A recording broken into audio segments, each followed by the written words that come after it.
Hello, and welcome to this week's edition of Checks and Balances TV.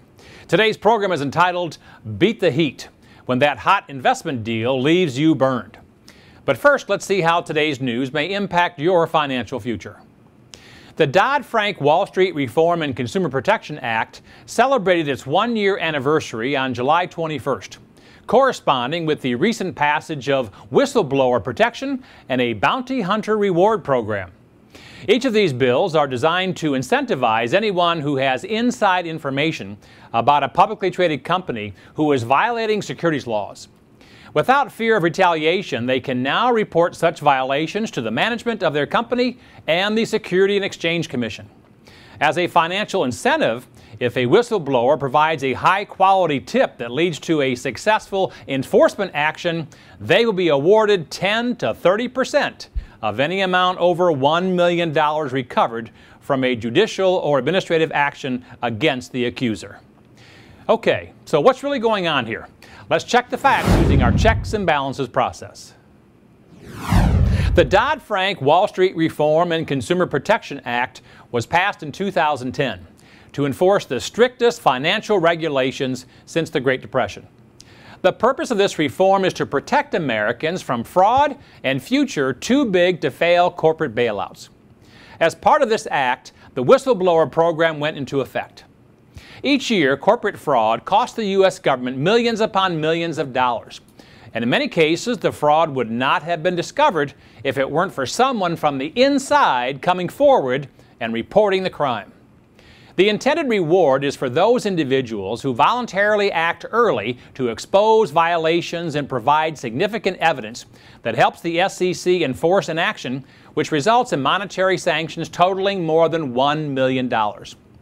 While the whistleblower protection went into effect on the one-year anniversary of the passage of the Dodd-Frank bill, the Bounty Hunter Reward Program became effective just last Friday, August the 12th.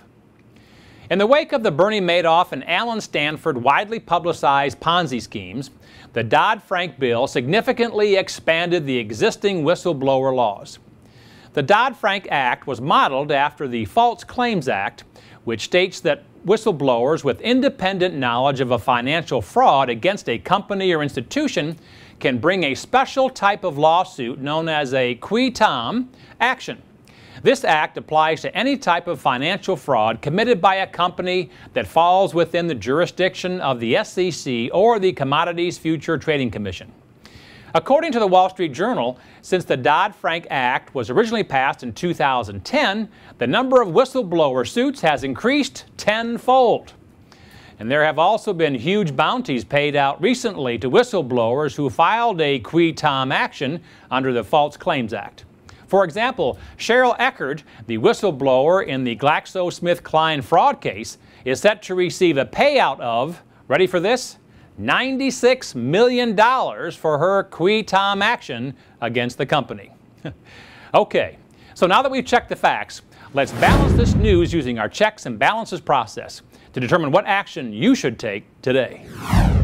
While millions of Americans are looking for the next hot investment in an otherwise cold economy, it has become increasingly important to resist the temptation to make a quick buck so you will avoid getting burned. While the Dodd-Frank Wall Street Reform and Consumer Protection Act attempts to further protect consumers' rights, the full effect may not be felt by consumers for years to come.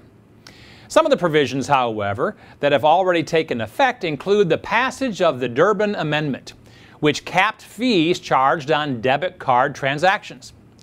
The Consumer Financial Protection Bureau also opened its doors recently as the Financial Education and Enforcement Division under the Federal Reserve.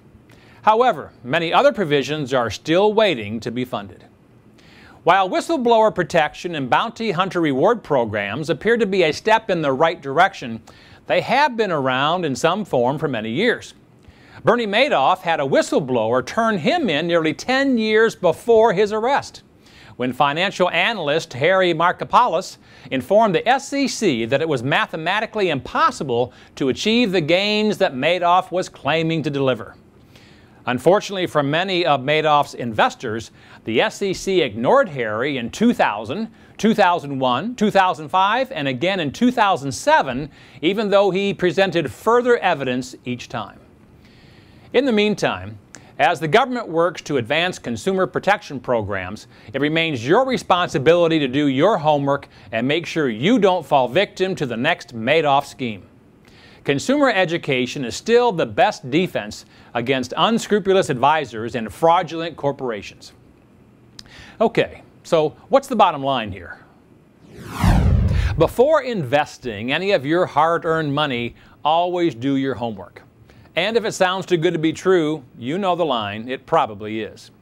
And unfortunately, according to the Financial Industry Regulatory Authority, also known as FINRA, only 15% of investors have checked their financial advisor's background with state or federal regulators.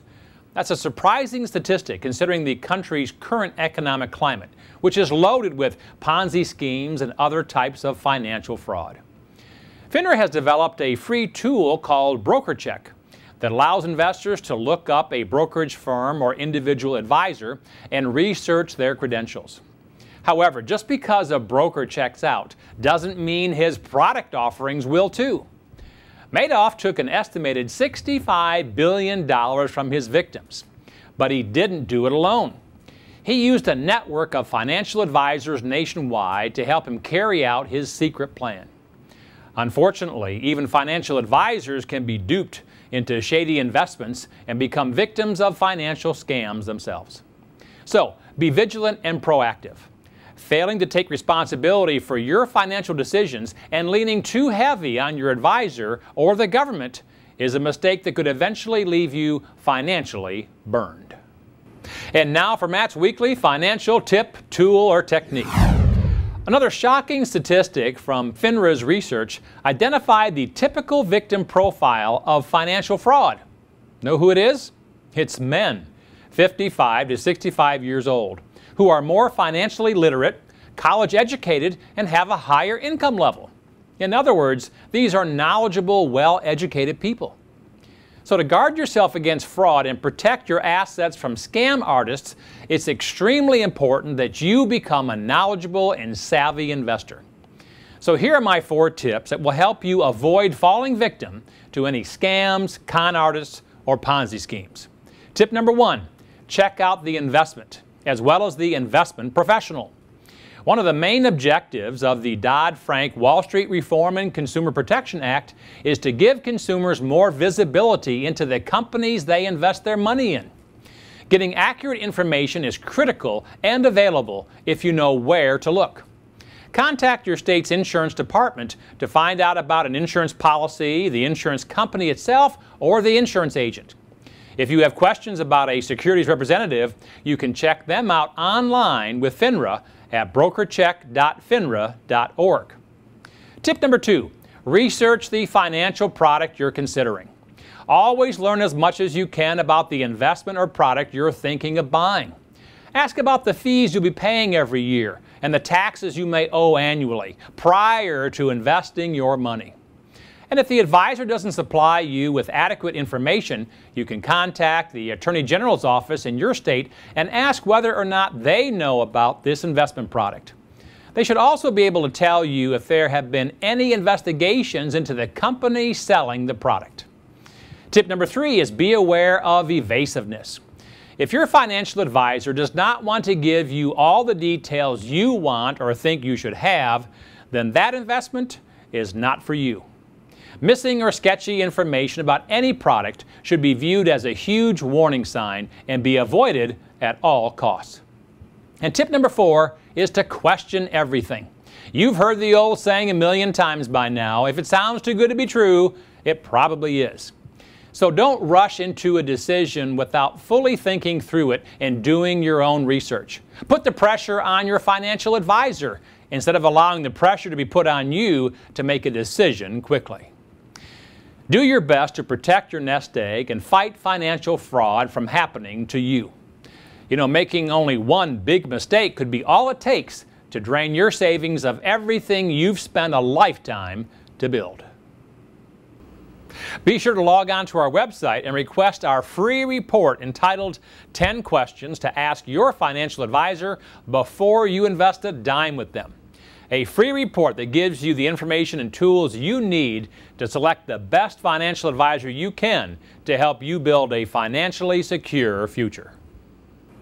And finally, remember that only you can control your financial future. You can succeed. You just need confidence and determination. I'm Matthew J. Reddick from Checks and Balances TV. Until next week, dump debt, invest wisely, believe in yourself, and make it happen.